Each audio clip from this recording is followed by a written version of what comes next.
Este es Zhang Wei, un ex militar del Ejército Popular de Liberación de China que fue contratado por Rusia para luchar en Ucrania. Él estará desde diciembre de 2023 y sus descripciones son, de lejos, las mejores de la guerra hasta ahora, ilustrando muy bien los problemas en el campo de batalla moderno y cuán sombrío será el futuro de la guerra en el siglo XXI. Y además de que su descripción es una de las más eficientes, el otro motivo por el cual merece atención es el hecho de que las Fuerzas Armadas chinas hoy en día son unas de las mejor entrenadas, mejor equipadas y más avanzadas tecnológicamente del planeta, rivalizando solo con Estados Unidos. Entonces, mientras que gran parte de las descripciones de la guerra que vienen del lado ucraniano e incluso de los rusos son de aficionados o de apasionados que distorsionan los aspectos serios de la guerra, como los análisis tácticos y estratégicos, las descripciones de Zhang Wei provienen de un militar que fue debidamente preparado para la guerra moderna, para ese entorno y posiblemente para un entorno de conflicto urbano. Y por ser chino y una parte no directamente involucrada, logra ser mucho más analítico y técnico. Así que en el video de hoy veremos lo que él dijo y vamos a analizarlo comparando con lo que sabíamos y con lo que se imaginaba de la guerra. Y vamos a ver que la guerra en Ucrania está tirando a la basura más de 30 años de conceptos militares. Pero antes de eso, no olvides suscribirte al canal y compartir el video con todos los que conoces. Tu ayuda es muy importante para que Geopolítica Mundial siga existiendo. Mi nombre es Daniel Peta y este es el canal Geopolítica Mundial.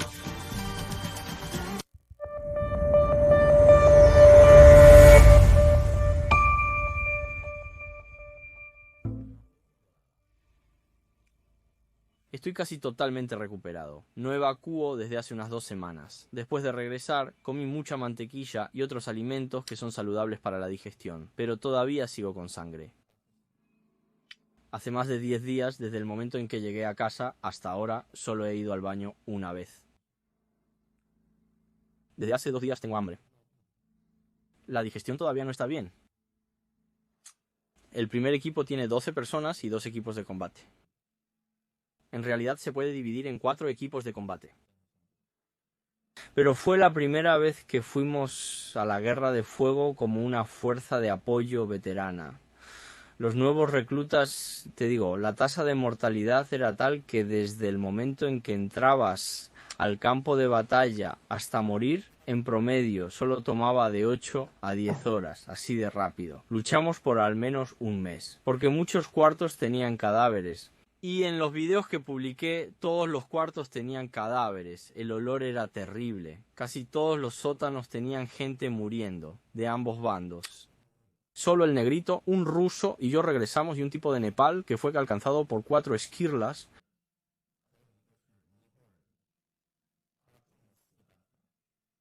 El negrito fue alcanzado por esquirlas en la pierna y en el brazo. El ruso en la pierna y yo fui alcanzado por la bomba y lanzado encima de la casa.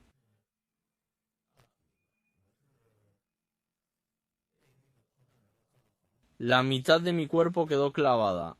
Yo usaba un chaleco antibalas, así que estaba bien. Una esquirla me raspó el brazo izquierdo. Vi eso mientras me bañaba. El combate en las calles es muy brutal, no es como me lo imaginaba.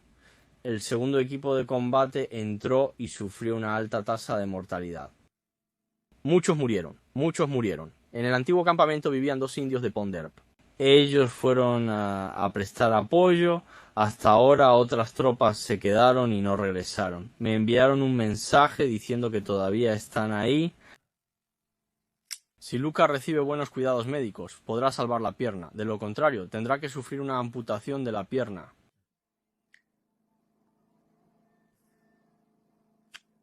No hemos hablado nada con Pretiño desde que llegué aquí porque un día estaba haciendo una misión con 2 viejos, yo y Xiaohei. Formamos un equipo de combate de 4 personas. Yo estaba buscando en una casa y si hay un enemigo voy a atacar. Cuando llegué al medio de la calle encontré un dron. Eran drones de reconocimiento con bombas. La bomba se llamaba Vichka. Él lo llamaba un tirador, o sea, un tirador de bombas o un tirador suicida. Él lo llamaba Gami Gasi, que es la pronunciación en ruso. Él tiene dos formas de atacar. Fuimos atacados por drones y por bombas. Fui alcanzado por una bomba. Mi mochila había desaparecido. Las municiones que se usan aquí son débiles. Hay morteros, pero la potencia es baja. En un mortero polaco que hace un sonido diferente. Los morteros de otros países primero hacían un sonido explosivo. Luego viene el segundo sonido. Después de que cae al suelo y explota, escuchas el tercer sonido. Pero los morteros polacos no emiten sonido cuando son lanzados. No emiten sonido cuando vuelan por el aire. Tienes que escuchar con mucha atención, porque como aquí es una llanura, el viento es muy fuerte. Si escuchas con atención, puedes oír un sonido cis, cis. Son muy peligrosos, son muy peligrosos. Esa noche el negrito también tenía miedo. Él no había sido soldado antes. Cuando yo estaba en la unidad blindada, él solo estaba acompañando el paseo. Él no se inscribió para pelear en la batalla en la selva. Entiendo por qué él tenía miedo del combate urbano. Entonces él huyó, los dos rusos huyeron. No los culpo. No hay nada que culparles. Por eso en esta guerra no puedes confiar en nadie. Incluso en tus compañeros. Quiero decir fuera de China. En China eso no existe, porque nuestros soldados chinos son realmente hermanos en la vida y en la muerte. Si realmente empieza una guerra, ellos seguramente los salvarán y estarán dispuestos a sacrificar sus propias vidas para salvarlos. Pero en el extranjero solo pueden confiar en ustedes mismos. No pueden confiar en los demás. Les digo, hermanos, qué bueno que regresé con vida esa noche. Encontré una casa que no había sido descubierta por el enemigo. Después nos reunimos. El negrito quería disculparse conmigo. Todo está bien. Vine aquí. Mientras él fue enviado a otro lugar, Ma Wei preguntó si necesitaba despedirme de ellos. Le dije que no. ¿Para qué? Un cubano estaba inventando una enfermedad. Dijo que tenía un problema cardíaco y por eso no fue a la batalla en la selva. Tampoco luchó en el combate urbano. Estaba en la unidad blindada y no en la línea del frente. Ni siquiera estaba en la segunda línea, sino en la tercera línea, sin hacer mucho.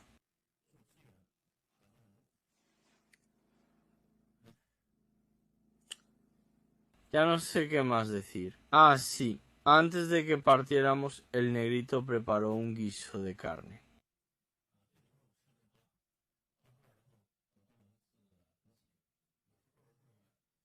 Cuando llegamos allá recibimos un reabastecimiento y comimos una comida. Comí comida enlatada 3 veces. Después de eso no comimos nada. No esperaba quedarme en el campo de batalla por tanto tiempo. En el pasado, lo más largo era de 24 horas. Solíamos descansar durante el día y luchar por la noche. Aquí luchamos día y noche, sin parar. El oponente tiene una gran cantidad de drones. Sé que vieron cómo sus drones bombardean tanques. Estamos teniendo interferencia en la señal. Podemos escucharlos venir a lo lejos. Los drones llegaron de manera abrumadora en el cielo, más que los pájaros. Volaron en masa con 1 o 2 drones liderando el grupo. Si hay interferencia de señal, solo podrás interferir con los 2 primeros drones. Los que vienen atrás te lanzan bombas a ti y a los alrededores. Ni siquiera puedes levantar la cabeza. Nadie se atreve a hacerlo. El oponente hace un gran trabajo recolectando información. Cuando uno de nuestros tanques entra al campo de batalla, ellos lo saben. Algunos drones vienen con explosivos C4 o cohetes antitanque y lanzan al menos 2 o 3 cohetes al tanque y se convertiría en una pila. ¡Bum! ¡Bum! ¡Bum! ¡Bum! No tienes tiempo ni a dónde correr. Él te va a matar. Sales corriendo y saltas decenas de metros de distancia, carajo. Esta pelea callejera es completamente diferente de lo que imaginaba. Pensé que sería lanzar una granada, patear la puerta y entrar. Pa. Como se ve en las películas. Es como revivir las experiencias de la película, ¿verdad? Pero no, aquí no es lo mismo. El oponente es implacable y nosotros también somos implacables. Voy a ser brutalmente honesto. Nadie muestra misericordia. Las balas comunes son reemplazadas por balas perforantes. Quieren que las balas sean mortales, mortales, mortales. ¿Entiendes? Después de que los veteranos terminan, traen a algunos veteranos de otras tropas para apoyarnos, traen a algunos veteranos de otras tropas para apoyarnos, no podemos comunicarnos debido a las barreras del idioma y no podemos cooperar. Morir en combate es instantáneo. Puedes estar fumando por unos minutos antes de recibir una orden para atacar otra base. Alguien puede morir instantáneamente. Ellos tienen muchos drones. Si ves sus drones de reconocimiento, ellos traen bombas. Si ves drones suicidas, están aquí para bombardearte. Tuve mucha suerte y nunca conocí drones suicidas. Vi uno dentro de un edificio cuando bombardearon las paredes. Las paredes aquí son muy gruesas. Les mostré las paredes cuando grabé en el hospital. Te digo, un edificio de 2 pisos fue bombardeado. Para que quedara solo un piso. Teníamos miedo de dejar nuestro puesto. El único piso fue bombardeado y solo quedó medio piso. Nos escondimos debajo de las losas de cemento. Los drones volaban sobre nuestras cabezas y nos bombardearon como locos. Eran los drones grandes con morteros.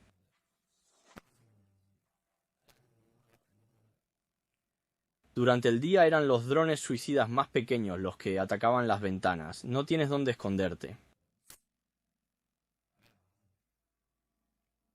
Las casas aquí están muy alejadas unas de otras.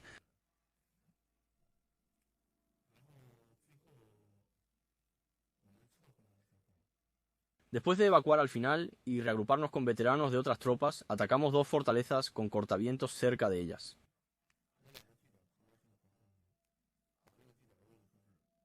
Y te digo, perdimos a decenas de personas y no las recuperamos. He estado aquí por cerca de 2 semanas y basado en todo lo que vi y sabía, lanzamos ofensivas 3 veces, pero no tuvimos éxito. Avanzamos solo 100 metros. El oponente construyó alambre de púas y cavó trincheras. También hay minas antitanque y otras minas. En ese momento no piensas en las minas. Las ametralladoras pesadas, granadas de fusil, drones del oponente, todos vienen tras de ti. Drones del oponente, todos vienen tras de ti. También había morteros y cohetes bombardeándote. Y no tienes dónde esconderte. Los árboles más gruesos del camino eran más delgados que mi muñeca. Entonces es muy difícil captar esas bases. Sospecho que el lugar es una trampa preparada del otro lado. Pienso mucho en eso. Además, después de ocupar ese edificio, el adversario usa sus walkie-talkies. Nuestros compañeros rusos escuchan sus conversaciones en walkie-talkies, pero cambiaron de canal de inmediato. Nosotros también. Todos los canales cambiaban de canal cada hora. Si olvidas tus canales, ya valiste, porque perdiste contacto con tu control. Otra situación es cuando los compañeros rusos mueren. No puedo comunicarme, aunque sé usar el walkie-talkie. No tienes manera de comunicarte. Todas las señales de celular están bloqueadas. Después de ocupar el edificio, la primera prioridad es la defensa. De lo contrario, los morteros del oponente ya lo tienen como objetivo. En cuanto te relajes, vienen los drones, seguidos por morteros y granadas de fusil. Luego los proyectiles de mortero, maldita sea, los proyectiles de artillería caen sobre ti uno tras otro. Cuando intentas mantener la posición y necesitas apoyo, el oponente te lanza municiones de racimo.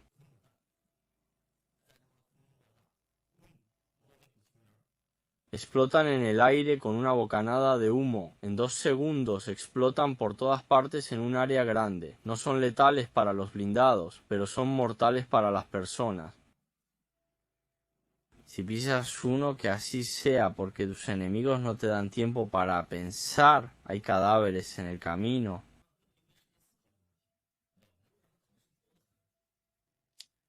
Algunos están cubiertos con tela blanca, mientras que otros están cubiertos con ropa.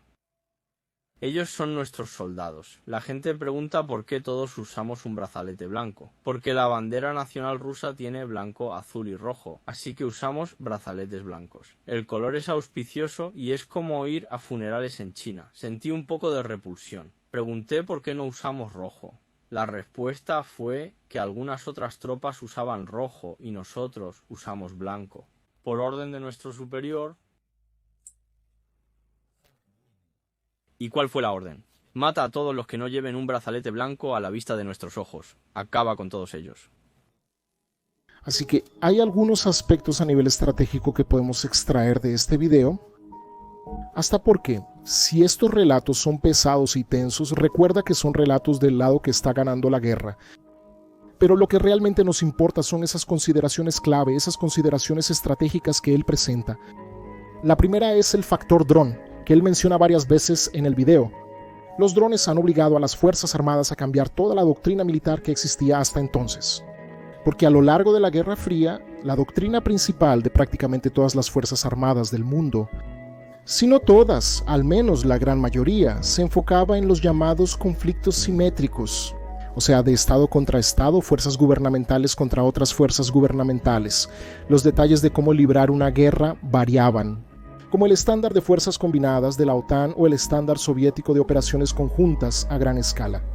O incluso el chino de guerra popular. Si quieren que hable de eso algún día, déjenlo en los comentarios. Pero bueno, eran variaciones operativas de lo mismo. Un enfrentamiento entre estados básicamente era un enfoque en movimientos masivos, pesados y a gran escala, buscando la ocupación territorial para luego llegar al liderazgo enemigo, sitiarlo u ocuparlo y forzar la rendición y como consecuencia el fin de la guerra. De ahí surgieron proyectos como los tanques soviéticos T-70 y dos T-80 que debían formar enormes columnas de tanques a lo largo del horizonte. O la respuesta a eso como el avión de Estados Unidos, el pesado A-10 especializado en destruir tanques. En fin, la guerra sería una repetición más tecnológica de la Segunda Guerra Mundial, en caso de que sucediera. Sin embargo, ese modelo ya fue bastante obstaculizado en pleno auge de la Guerra Fría al lidiar con guerras llamadas conflictos asimétricos, es decir, aquellos conflictos donde una fuerza estatal se enfrenta a una fuerza marginal, no estatal, entre comillas por así decirlo, como guerrilleros, crimen organizado o grupos terroristas. Porque en la guerra de Vietnam, Estados Unidos y años después la Unión Soviética en Afganistán tuvieron dificultades para hacer que ese modelo enfocado contra estados funcionara contra grupos guerrilleros, pero aún así ese patrón se mantuvo como principal durante mucho tiempo.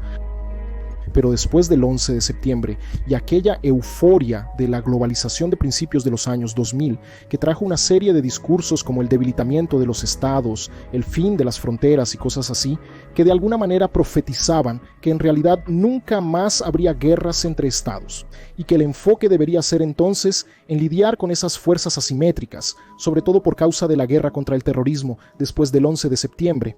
La lógica militar sería que las Fuerzas Armadas deberían ser rápidas, puntuales, estratégicas y muy bien equipadas con la más alta tecnología posible.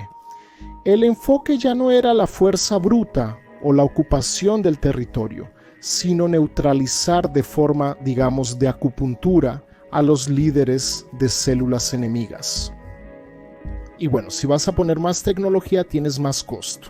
Y si no buscas ocupar territorio, entonces puedes darte el lujo de reasignar ese exceso de material a menos soldados. Entonces, la unidad soldado se volvió más cara, pero mejor equipada y más avanzada, y principalmente debía ser rápida, porque ahora ya no eran liderazgos físicos fijos en una capital de un país, sino liderazgos de células que cambiaban de dirección a otra dirección, de forma muy rápida. Entonces esas unidades tenían que ser rápidas, y si necesitas ser más rápido, entonces necesitas ser más ligero. Los pesados, tanques M1 Abrams de 70 toneladas, pasaron a ser vistos como reliquias de la Guerra Fría, porque el enfoque ahora serían vehículos rápidos, autos rápidos o helicópteros rápidos que colocaban a los soldados donde los necesitaban y los retiraban rápidamente. Eso llevó a todo el mundo a reducir el tamaño de sus fuerzas armadas y, en algunos casos, también a reducir el presupuesto militar, sobre todo en el caso de los países europeos. Pero en el caso de las potencias, y me refiero a las potencias de verdad, Estados Unidos, China y Rusia, el enfoque sería mantener el mismo presupuesto o aumentarlo, al mismo tiempo que reducirías el número de soldados. Ahora, ser soldado ya no bastaba con ser cualquiera que solo sabe lo básico. Necesitaría una mejor formación, más entrenamiento, mejor calificación intelectual, conocer más cosas específicas como más idiomas, más ciencias, más cibernética y así sucesivamente. Y como ahora es más elitista, lo que gastabas en 5 soldados, ahora lo gastarías solo en 1. Hasta porque ahora con estos soldados siendo más elitistas y por consecuencia más caros, necesitas preservar esa inversión que es ese soldado más elitista, así que te aseguras de que tenga más posibilidades de sobrevivir en el campo de batalla que antes, no es que antes no se preocuparan, pero ahora ese sería el enfoque principal. A lo largo de los años 2000 y 2010, el sector de armas que más creció fue el que se enfocaba en mejoras defensivas, es decir, las cosas que protegían la vida de los tripulantes de los vehículos o aumentaban la probabilidad de supervivencia de las infanterías. Y eso encareció la guerra, la encareció mucho porque ya no bastaba con agarrar a cualquier chavo de 18 años, ponerle un uniforme, darle un fusil, un casco, una palmada en la espalda y mandarlo al frente de batalla. No. Ahora tendrías que equiparlo con gafas de visión nocturna, mucho más entrenamiento, darle radios, raciones de campo especializadas, sistema de posicionamiento global y cualquier otra cosa que implique tecnología y conocimientos más técnicos.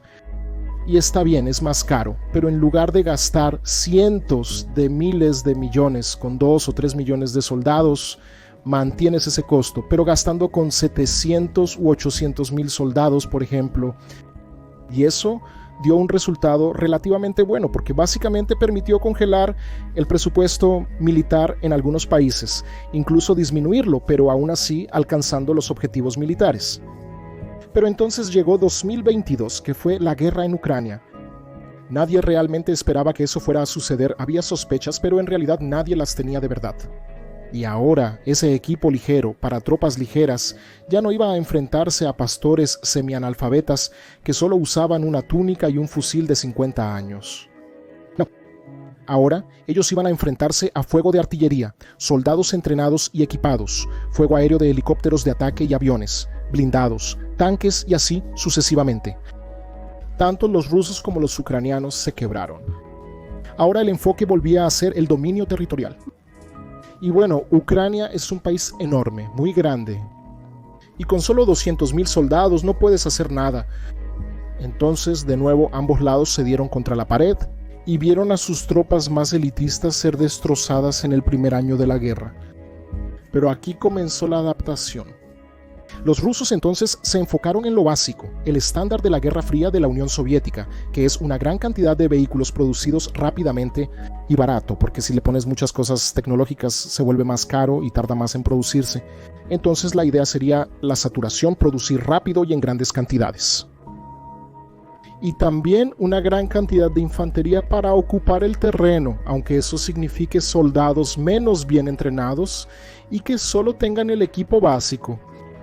La OTAN no, ellos mantuvieron el estándar que habían establecido y enviaron eso a los ucranianos, que terminaron realmente saturados por la superioridad numérica rusa. Por supuesto que eso no fue por falta de noción, fue un error, claro, pero no porque no supieran, sino porque calcularon mal.